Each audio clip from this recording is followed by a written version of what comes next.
하나님께서 오늘 우리에게 주시는 말씀은 신약 성경 중 요한복음 15장 7절 말씀입니다. 신약 성경 173면에 있는 요한복음 15장 7절, 이 계시의 말씀을 봉독할 때 살아계신 하나님의 음성을 들을 수 있기를 바랍니다. 너희가 내 안에 거하고 내 말이 너희 안에 거하면 무엇이든지 원하는 대로 구하라. 그리하면 이루리라. 아멘. 우리는 예수님을 영접하면 거듭났다고 합니다. 그래서 그리스도인들을 born again Christian 이렇게 부르기도 합니다. 근데 태어났다 한다면 이제 태어남은 성장과 또 성숙을 향해서 나아가야 되죠. 태어난 상태로 그대로 머무를 수는 없습니다.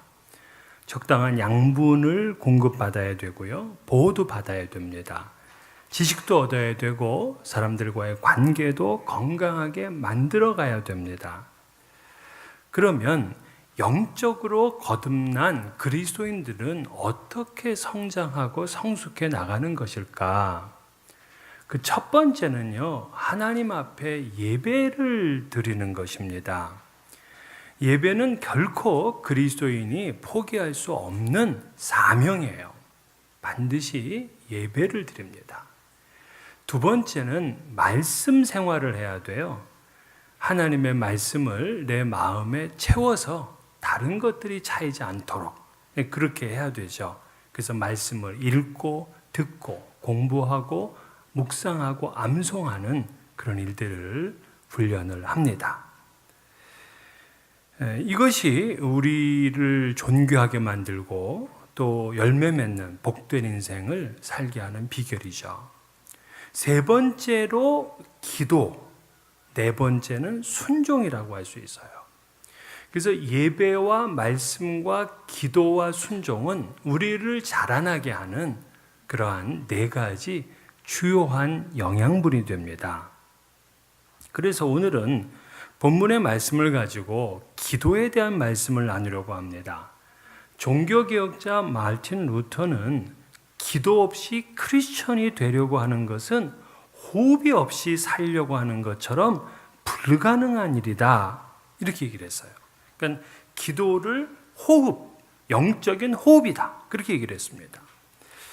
2, 3분 동안만 호흡하지 않으면 산소가 공급이 안 되고 영양소가 파괴가 돼서 생명이 위태로워집니다.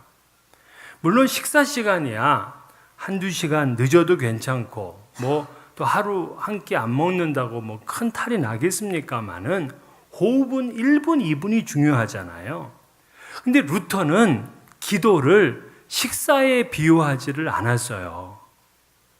우리의 놀이에 비유하지도 않았습니다. 호흡에 비유했어요.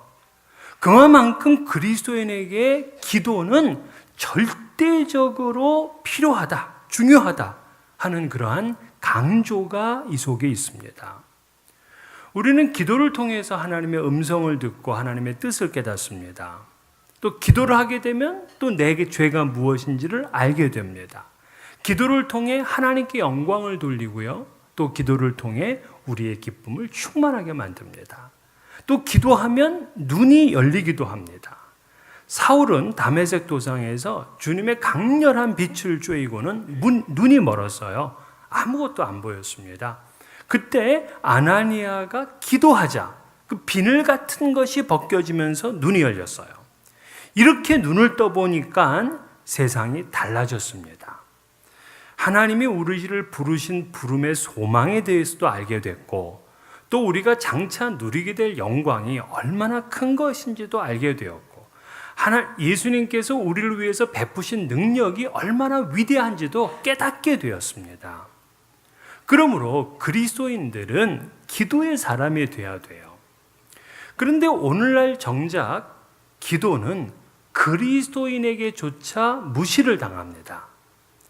이 필립 얀시는 기도라는 책을 썼는데요. 그 기도에서 예배 시간에 하는 공중기도에 대한 지적을 했어요. 복음주의 교회에서는 공중기도를 이용하여 마치 다른 사람들에게 이러저러하게 행동하라고 훈계하는 내용이 대부분이다. 반면에 진보적인 교회에서는 직접 일어나 행동하라고 촉구하는 방편으로 기도를 이용하고 있다. 이렇게 꼬집었어요. 그러니까 하나님께 드려지는 게 아니라 사람들을 움직이게 하고 깨우치고 심지어는 야단을 치게 하려는 목적으로 기도를 이용하고 있는 거죠. 그래서 이 필립 얀시는 현대인들이 기도를 게을리하는 이유를 4가지로 말했습니다. 그 첫째가 과학기술의 발전이 기도 생활에 혼란을 가져왔다. 즉 과거의 농부들은 비가 오지 않으면 하늘을 보고 기도했습니다. 근데 요즘은 어떻게 하냐? 저기압 전선을 연구하고요. 또 이 관계 수로를 뚫기도 하고요. 심지어는 금속성 입자를 뿌려서 구름을 만들어서 비를 내리게 하는 그런 일도 합니다. 그러니까 과거 부모님들은 자녀들이 아프면 아픈 아이를 붙들고 기도했는데 지금은 앰뷸런스를 부르고 의사를 찾아가죠. 기도에 별로 관심이 없어지게 되었습니다. 두 번째는 우리 시대의 회의론도 기도 생활에 해독적인 영향을 끼쳤다. 이렇게 말해요. 즉, 지금 이 세상에 일어나는 핵무기, 테러리즘, 또 엄청난 세계적인 자연 재앙들, 이런 것들이 내가 지금 골방에서 기도한다고 해결이 될 수 있겠어? 또 내 삶에 일어나는 거 엄청난 문제들을 내가 지금 기도한다고 이 해결이 되고 문제가 풀려질까? 하는 이런 회의론이 있으니까 기도할 필요를 느끼지 못하고 있는 거죠. 세 번째는 물질적인 편안함과 안락한 현실이 기도를 무력화시켰다 얘기를 합니다. 통계적으로 보게 되면 가난한 나라의 사람들이 기도를 하는데 더 많은 시간을 쓰고 있다 하고 말해요. 왜? 부자들은요, 돈이 있습니다. 그리고 인맥이 있습니다. 여러 가지 재능도 있을 겁니다. 그러니까 문제가 생기면은 돈 문제로 사람을 만나서 해결하려고 하지 하나님께 나아가서 그 문제를 해결해 달라고 기도하지를 않아요. 또 노후도 마찬가지입니다. 사회보장제도가 잘 돼 있고 연금제도가 잘 돼 있으니까 그냥 이렇게 가면 되는 거지. 내가 굳이 하나님 앞에 나와서 기도할 이유가 있겠는가 하면서 이 현대의 풍요가 기도를 게을리하게 만들었다 말합니다. 네 번째는 날이 갈수록 세상이 빨리 돌아가고 있기에 기도 시간은 그만큼 줄어들고 있다는 거예요. 사실 우리 교인들 만나보면 다 바쁩니다. 연세 드신 분들도 바빠요. 리타이어 하시고 아무것도 안 하시는데도 연락이 안 돼요. 네. 그래서 백수가 과로사 한다 그러잖아요. 늘 스케줄이 짜여 있습니다. 모임도 많고 갈 때도 많고 말이에요. 또 과거에는 오직 우리 주님만이 나의 상담가였는데 지금은 심리치료사도 있고요. 카운셀러도 있고 아주 전문적인 의사도 있어요. 그러니까 그들이 하나님의 일을 다 대신해 줍니다. 하지만 필립 얀시는 이렇게 결론을 지었어요. 하나님은 그분의 형상대로 인간을 지으셨으므로 당연히 그 깊고 깊은 갈망을 채울 방법도 마련해 두셨다. 그게 바로 기도다. 그러니까 기도하지 않으면은 그 깊고 깊은 갈망을 채울 수가 없다. 이런 얘기잖아요. 칼빈은 믿음의 가장 중요한 실험이요 훈련은 기도라 그랬어요. 그러니까 우리의 믿음을 훈련하기 위해서라도 기도해야 됩니다. 왜 내 믿음이 항상 약한가? 그렇게 생각하지 마세요. 기도하지를 않고 있기 때문에 그렇습니다. 그러면 우리가 기도해야 되는 이유는 무엇인가? 이렇게 풍요로운 시대, 또 이렇게 모든 문제가 내 마음대로 해결될 것 같지 않은 시대인데 왜 기도해야 되는가? 첫 번째 이유는 우리를 복되게 하시려는 하나님의 명령이기 때문에 그렇습니다. 사도 바울은 쉬지 말고 기도하라 그랬어요. 자, 쉬지 말고 기도하라. 이거는 명령형이잖아요. 이렇게 얘기하지 않았어요. 쉬지 말고 기도해 줄래? 쉬지 않고 기도하면은 좋은데. 이렇게 얘기하지 않고 기도하라 그랬어요. 자, 왕의 명령을 거역할 신하는 없어요. 그건 반역이기 때문에. 왕보다 더 위대하신 하나님의 명령을 우리가 어떻게 거부하겠습니까? 그런데 사실은 쉬지 않고 기도한다는 것은 거의 불가능에 가깝고요. 그리고 힘들어요. 우리가 예수를 30년, 50년, 어떤 분은 뭐 평생을 믿었지만 쉬지 않고 기도해 본 적은 하루라도 있습니까? 그런데 왜 우리한테 이렇게 힘들고 어려운 일을 갖다가 하라고 하시느냐? 여러분, 하나님은 우리를 지으신 분이에요. 우리를 가장 잘 아세요. 그리고 우리가 행복하기를 바라시고요. 우리의 삶이 형통하기를 바라세요. 그러면 우리를 가장 잘 알고 우리의 행복을 가장 원하시는 그분이 우리에게 주신 명령이라면 그 명령은 반드시 우리에게 복이 될 줄 믿습니다. 그건 반드시 복이죠. 그러므로 하나님이 주신 명령은 인간에게 반드시 지켜져야 될 아주 중요하고 또 이것은 좋은 일이라는 걸 알아야 돼. 타협하거나 무시하거나 못 들은 척해서는 안 돼요. 하나님의 명령대로 사는 사람이 가장 행복하고 형통한 삶을 삽니다. 성경은요, 우리가 기도하면 병을 치유하고 부귀를 주시고 장수하게 하시고 일용할 양식을 주시고 모든 근심과 걱정, 고통에서 해방시켜 준다 그랬어요. 예수님께서는 복음서를 통해서 여러 번 기도를 명령하셨는데 마태복음 7장 7절 구하라 그러면 너에게 주실 것이요 찾으라 그러면 찾을 것이요 문을 두드리라 그러면 너에게 열릴 것이니 마가복음 11장 24절 그러므로 내가 너에게 말하노니 무엇인지 기도하고 구하는 것은 받은 줄로 믿으라 그리하면 너희에게 그대로 되리라. 요한복음 16장 24절 지금까지는 너희가 내 이름으로 아무것도 구하지 아니하였으나 구하라 그리하면 받으리니 너희 기쁨이 충만하리라. 오늘 본문도 원하는 대로 구하라 그리하면 이루리라.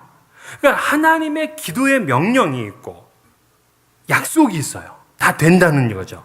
그러니까 무엇이든지 원하는 대로 구하면 된다. 이게 약속이에요. 그대로 이루어지는 거죠. 그러면 여러분들은 이 성경의 말씀처럼 기도하면은 그대로 무엇이든지 이루어질 걸 믿으십니까? 자신이 좀 없죠? 한 번 더 물어볼게요. 성경의 말씀처럼 우리가 기도하면 무엇인지 원하는 대로 이루어질 줄 믿습니까? 우린 이렇게 아멘은 했지만 사실 기도를 잘 안 해요. 여론조사에 의하면 678명의 응답자 가운데서 기도에 만족한다 하는 사람이 3.4%였어요. 왜? 이상하게 약속하고는 달리 기도가 응답되지 않으니까 그 기도에 대해서 만족하지를 못하는 거예요. 그런데 오늘 본문은 분명히 명령을 하고 계시거든요. 그래서 그 명령대로 기도하면 이루어진다고 약속까지 했어요. 그래서 기도가 우리에게 복이 되고 또 그리스도인에게 놀라운 특권이 되는데 우리는 왜 기도를 통해서 만족감을 느끼지 못하고 있는가? 다시 한번 본문을 읽어보게 되면 그 앞에 전제가 달려져 있어요. 너희가 내 안에 거하고 내 말이 너희 안에 거하면 원하는 대로 무엇이든지 구하라. 그러니까 우리가 무엇인지 원하는 대로 구하기 전에 우리는 주님 안에 그리고 주님의 말씀이 내 안에 거해 있어야 되는 거예요. 우리가 주님 안에 거하고 주님의 말씀이 우리 안에 가득 차게 되면은요, 우리 기도의 태도가 달라지게 되고 기도의 내용이 바뀝니다. 이방인들이 구하는 것은 먹는 것, 마시는 것, 입는 것이지만 주님의 말씀이 거하고 주 안에 거하는 사람은 그의 기도가 하나님의 나라와 의를 구하는 기도예요. 그래서 요한복음 15장에 나오는 열매들이 맺혀지게 되는 겁니다. 그래서 기도에 응답이 없고 기도에 만족이 없는 분들은 먼저 내가 주님 안에 거하고 있고 주의 말씀이 내 삶을 채우고 있는가를 점검해야 돼요. 그것에 예스 한다면 우리는 이제 무엇이든지 원하는 대로 구하면 됩니다. 그러면 이루어진다 하는 게 하나님의 약속이에요. 그렇기 때문에 기도는 우리를 행복하게 하시려는 주님의 명령임을 알아야 됩니다.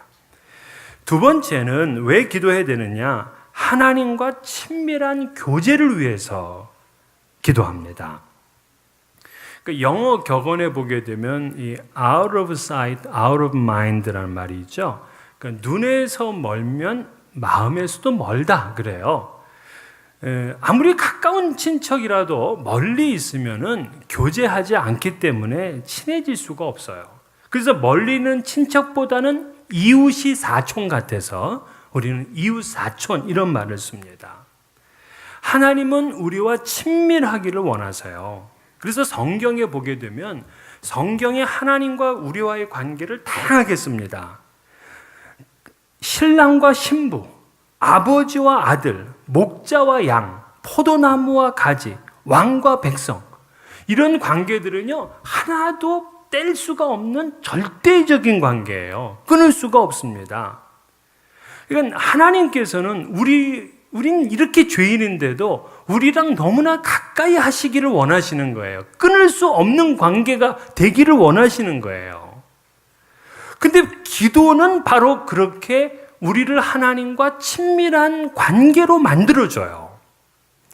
히브리서 10장 19절 22절 그러므로 형제들아 우리가 예수의 피를 힘입어 성소에 들어갈 담력을 얻었나니 그 길은 우리를 위하여 휘장 가운데로 열어놓으신 새롭고 산 길이요 휘장은 곧 저의 육체니라.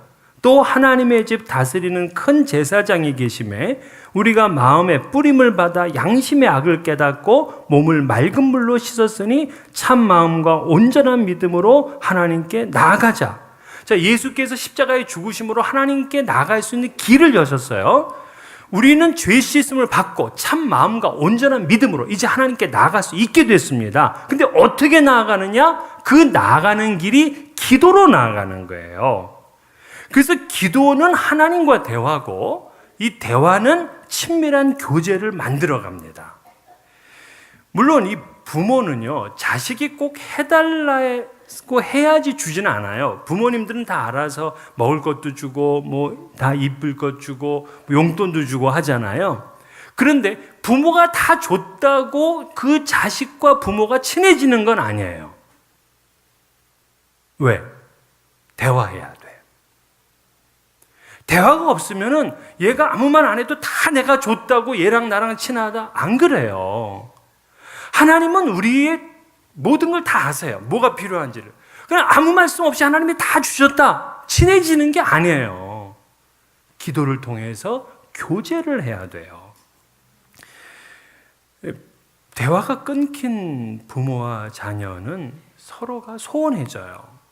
기도가 끊긴 성도도 하나님과의 관계가 소원해집니다. 에스겔 36장에 보게 되면 하나님께서 에스겔을 통해서 이스라엘에게 복을 주시는 걸 얘기를 했어요. 그러니까 영적인 은혜도 주시고 현실적인 복을 주시겠다 하는 말씀이에요. 근데 그 말씀 중간에 아주 중요한 구절이 한 구절 나오는데 에스겔 36장 37절 나 주 여호와가 말하노라 그래도 이스라엘 족속이 이와 같이 자기들에게 이루어 주기를 내게 구하여야 할지라. 그래도라는 단어를 주목하셔야 돼요. 자, 내가 너희에게 영적인 은혜를 주고 현실적인 복을 줄 거야. 그래도 너희는 내게 기도해야 돼. 이 말씀이에요. 그래야 친밀해지기 때문에. 하나님은 우리가 기도할 때 우리가 하나님을 인정하는 것으로 받아들이세요. 그래서 하나님과 친밀한 사람은요, 하나님 앞에 못할 말이 없어요. 다 해요. 하나님 앞에 가장 깊숙이 나가서 친밀하니까 모든 얘기를 쏟아 놓습니다. 요구하는 것도요, 정말 담대하게 요구합니다. 제가 우리 집 큰애를 혼자 데리고 한 1년 동안 한국에서 살았어요. 근데 저는 목회를 하고 있었고 제가 큰애를 데리고 있는데 얘가 중3인데 학교를 끝나고 집에 오면 집에서 이제 밥을 먹고 학원을 갑니다. 근데 학원을 가면은 몇 시에 끝나냐면 새벽 1시 반에 끝나요. 우리 조국당 중학생들은 이렇게 공부한답니다. 그럼 얘가 1시 반에 끝나면은 이제 거기서 셔틀버스를 타고서 이제 그 학원 차죠. 집에 오면 한 2시 한 반쯤 이렇게 돼요. 그러니까 이제 이게 멀리 도니까 얘가 싫은 거예요. 그럼 1시 반이면 저한테 전화를 합니다. 저는 뭐 하고 있겠어요? 목사니까 기도하고 있을 거다라고 생각하지만은 이게 새벽 1시 반이란 말이에요. 이 1시 반인데 얘가 데리러 오래. 나는 4시 반에 깨어서 새벽 기도를 나가야 되는 사람이에요. 제가 얘기하죠. 웬만하면 그냥 버스 타고 와. 아빠는 새벽 4시 반에 일어나서 또 준비하고 나가야 되잖아. 하고 얘기를 하면은 얘가 하는 말이 아빠는 아들이 부탁하는데 그것도 안 들어주냐? 이렇게 한마디를 해. 그럼 그 얘기를 들으면 또 안 나갈 수가 없어요. 그럼 또 영락없이 나갑니다. 그러면서도 마음이 흐뭇해. 이 녀석이 나를 어지간히 믿나 보다. 이런 생각이 들으면서 나가서 데려오는 거예요. 친밀하니까 원하는 대로 구해. 근데 우리 교인들은 나랑 안 친한가 봐. 1시 반에 전화해서 라이드 해달라는 분이 안 계셔. 친하면은요, 사정을 봐주질 않아요. 담대하게 구해요. 그러니까 더 친해져. 기도는 하나님과 우리를 친밀하게 만드는 아주 중요한 자원입니다.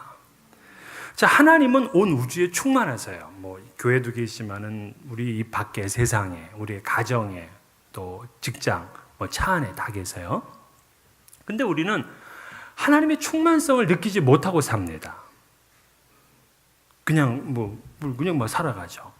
그런데 그냥 살아가는 그 순간 눈을 감고 하나님 앞에 10초든 1분이든 5분이든 10분이든 기도해 보면 갑자기 그곳에 하나님의 임재를 느끼게 되고 하나님의 충만으로 가득 찬 걸 느끼게 돼요. 그래서 그곳에서도 하나님의 교제가 일어나는 거예요. 쉬지 말고 기도하라는 거는 그냥 교회 와가지고 아니면 골방에 들어가서 24시간 기도하라 그거 아니에요. 우리가 있는 그곳에서 5초든 좋아, 10초든 1분이든 하나님 앞에 기도하면 갑자기 하나님의 임재로 그곳이 충만해지면서 내 가슴이 뜨거워지는 걸 느끼게 된다고요. 그래서 하나님과 교제가 일어나는 거야. 우리 하나님은 쉬지 말고 기도해. 쉬지 말고 나랑 교제하자. 이렇게 죄 많고 더러운 인간을, 그 거룩하신 그분이 그래도 우리랑 몇 마디 하고 싶어서, 우리의 대화를 듣고 싶어서 그렇게 요청합니다. 주의 형제 야고보는 하나님을 가까이 하라. 그리하면 너희를 가까이 하시라 그랬어요. 어떻게 가까이 해? 기도로 하는 거예요. 하나님이 멀다고 느끼시는 분들은요, 가만히 생각해 보세요. 기도의 자리에서 멀어졌기 때문입니다. 세 번째는 연약한 우리를 강하게 하기 때문입니다. 사실 인간은요, 많이 연약해요. 조그만 일에도 낙심하고요, 절망에 빠집니다. 질병이 찾아오고 고난이 있으면 흔들립니다. 또 물질과 명예와 지식과 권력에도 또 우리는 흔들려요. 약하기 때문이죠. 죽음 앞에서는 더더욱 약해집니다. 그래서 사탄은 이러한 우리의 약점을 알고 끊임없이 공격을 하죠. 그래서 약한 우리들은 기도를 통해서 이 강함을 얻어야 돼. 근데 어떤 이는 이렇게 얘기했어요. 내가 도저히 이해할 수 없는 한 가지 질문이 여기 있습니다 하면서 질문을 하는데, 어떻게 하나님의 백성들이 지옥으로부터의 끊임없는 공격하에 있고 사방으로부터 고통과 유혹을 당하면서도 하나님을 찾지 않고 한 주 한 주를 지낸단 말입니까? 어떻게 그들은 하나님을 사랑하며 그분의 약속을 믿는다고 주장하면서 그분의 마음에 전혀 가까이 가지 않을 수 있습니까? 그렇습니다. 우리는 영적 전쟁터에 있고, 그리고 이 싸움에서 우리가 이길 만한 힘이 없어요. 연약하다고요. 크고 작은 문제들이 우리를 계속 괴롭힙니다. 이 전쟁에서 이기려면은요, 함포 사격도 해야 되고 미사일도 쏴야 되고 그리고 가서 지상전도 해야 되잖아요. 마치 그것처럼 다양한 기도를 드려야 되는 거예요. 뭐 철야 기도도 하고 금식 기도도 하고 새벽 기도도 하고 묵상 기도도 하고 사람들에게 기도를 부탁하는 중보 기도도 받아야 되고요. 모든 기도의 자원들을 동원해서 이 싸움에서 이겨나가야 되는 거예요. 우리는 연약하지만은요, 기도하는 사람은요, 절대 연약하지를 않습니다. 왜? 그는 하나님의 힘을 자기 힘으로 이용하기 때문에 그래요. 다윗 보세요. 다윗은 얼마나 연약한 사람입니까? 그런데 만군의 여호와의 이름을 붙들고 나가니까 거인 골리앗도 한 방에 쓰러뜨리는 거예요. 우린 약하지만 기도하는 사람은 결코 약하지 않습니다. 그는 군대보다도 큰 회사의 기업 또는 이 나라의 대통령보다도 더 강한 힘을 가지고 있어요.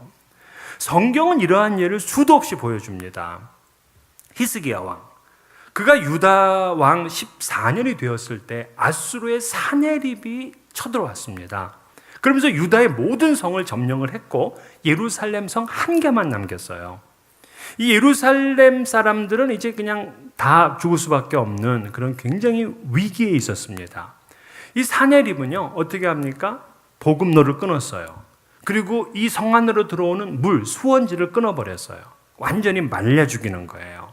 그러면서 이 왕과 신하들을 서로 이간질시키기 위해서 많은 거짓 정보를 흘려보냅니다. 오늘날 사탄이 하는 짓이 그렇죠. 서로 믿지 못하게 만들잖아요. 그래서 사람들을 갖다가 갈등하게 만들고 깨트리게 만듭니다. 이러한 풍전등화의 위기에서 히스기야 왕은 이 대신들을 거느리고 굵은 베옷을 입고 하나님 앞에 기도합니다. 기도하면서 이사야에게 부탁을 했어요. 당신도 좀 당신의 하나님께 기도해달라 하고는 기도를 했습니다. 그 기도가 열왕기하 19장에 나와요. 그 내용을 요약해 보면 이렇습니다. 만군의 여호와 하나님, 주는 만국의 하나님이시며 천지를 창조하신 주님이십니다. 여호와 하나님, 눈을 떠서 보시옵소서. 사시는 하나님을 이 사네립이 회방하고 있습니다. 우리 백성을 회방하고 있으나 우리는 힘이 없어 아무것도 할 수 없습니다. 우리 하나님 여호와여, 이제 우리를 그들의 손에서 구원하옵소서. 천하 만국으로 오직 주만 여호와인 줄 알게 하옵소서. 이렇게 기도를 드리자 하나님께서 그 기도를 들으시고 기뻐하셨는데, 어떻게 기뻐하셨느냐? 이사야를 부르더니만, 야, 히스기야가 내게 기도했어. 이걸 이사야한테 알려줘. 야, 히스기야가 나에게 기도했어. 그 기도의 응답으로 하늘의 군대를 동원해서 이 아수르 군사 18만 5천 명을 하루에 다 죽입니다. 그리고 사네립은 도망가가지고 자기 아들한테 죽게 만듭니다. 아수르에 비하면 이 유다와 히스기야는 너무나 약하죠. 다 죽게 생겼어요. 그런데 기도하는 히스기야와 유다는 약하지가 않아요. 우리가 사는 세상은 매우 위협적입니다. 우리를 금방 넘어뜨릴 수 있는 그런 힘들이 다 있어요. 그래서 우리가 깨어있지 않으면 쉽게 방탕하게 되고 술 취하게 됩니다. 생활의 염려와 근심으로 다른 영적인 일에 관심을 갖지 못하게 하죠. 마음을 둔하게 합니다. 이것이 세상의 간교함이에요. 바울 사도는 에베소 2장 2절에 그때에 너희가 그 가운데서 행하여 이 세상 풍속을 쫓고 공중의 권세 잡은 자를 따랐으니, 영혼이 죽어 있으니 세상의 풍속을 따르게 되고 공중 권세 잡은 자를 따를 수밖에 없잖아요. 이어서 전에는 우리도 다 그 가운데서 우리 육체의 욕심을 따라 지내며 육체와 마음에 원하는 것을 하였다라고 고백을 해요. 우리는 자주 넘어져요. 이럴 때 기도를 해야 돼요. 기도는 우리의 연약성을 보호하는 강력한 능력이 됩니다. 기도가 시험을 이겨요. 예수님께서도요, 그 일생 동안의 사역 가운데 계속 기도하셨어요. 사역 시작 전에도 40일 금식 기도를 하셨고요. 사역을 하면서도 계속 기도하셨고, 마지막 십자가를 지기 전날 밤에도 피땀을 흘려가면서 겟세마네 동산에서 기도하셨어요. 그 기도로 통하여서 누구도 이길 수 없는 강력한 하나님의 아들이 됩니다. 기도의 힘으로 연약성을 극복해내는 거예요. 사실 우리가 기도한다는 것 자체가요, 우리는 약합니다 하는 것을 시인하는 행위예요. 사실 힘이 센 사람들은 별로 누구의 도움을 요청할 필요가 없잖아요. 우리가 하나님께 도움을 요청한다는 건 그만큼 하나님, 나는 연약합니다, 나는 무력합니다 하는 것을 하나님 앞에 시인하는 태도거든요. 그런데 그 연약성을 하나님께 딱 맡기기만 하면 하나님의 강함이 그를 보호하고 그를 인도해 줍니다. 그래서 성도가 하나님을 섬기는 신앙에 뿌리를 내리고 평생을 아름답게 살려면 빼놓을 수 없는 것이 기도예요. 그런데 이 기도가 중요하다는 것을 그리스도인들이 다 지식적으로는 알지만 실제적으로는 실천하지를 않아요. 성공적인 신앙생활은요, 기도 없이는 불가능합니다. 기도의 계단을 올라가지 않고서는 그리스도의 분량에, 장성한 분량에 이룰 수가 없게 되는 거죠. 하늘나라 보화 창고도 기도의 열쇠로 여는 거예요. 오늘 기도의 이유 3가지를 이야기했습니다. 기도는 우리를 행복하게 하시는 하나님의 명령이다. 기도는 하나님과 친밀감을 이루게 하는 교제의 수단이다. 기도는 연약한 우리를 강건하게 만들어주는 힘이라 그랬어요. 우린 지금 사순절을 지내고 있는데 이 사순절 여러분 기도를 꼭 회복하셔야 됩니다. 새가족도 기도가 어렵거든요. 그러나 기도는 이렇게 시작하면 돼요. 한 줄 문장으로 시작하면 돼요. 내일은 2줄. 그렇게 해서 2줄, 3줄씩 하나씩 늘려가면 돼요. 시간을 나는 처음부터 1시간 해야지, 그렇게 하지 마세요. 1분 하세요. 내일은 2분 하시고 그렇게 늘려가면 되는 거예요. 그리스도인이 되었다는 것은 기도의 자격, 기도의 권세를 가졌다는 뜻이거든요.